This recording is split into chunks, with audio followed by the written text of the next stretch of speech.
pagsasabihin ko. Bago kita batiin, una sa lahat, maraming salamat Lord sa buhay na binigay mo sa amin. Nang dahil sa inyo Lord, ngayon sa pag-celebrate ng 60th birthday ng 60th birthday ng pinakamaunawain at pinakamamahal kong asawa.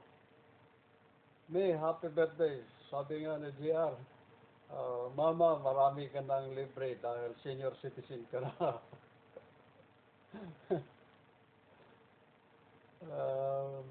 Ano ba bang masasabi ko, Miko? Hindi,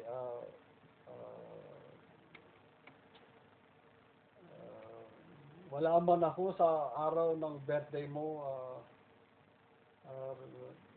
Isipin mo na lang dahil sa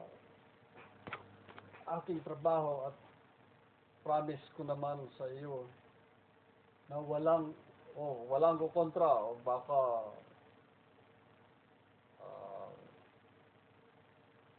walang kukontra sa inyo, ha?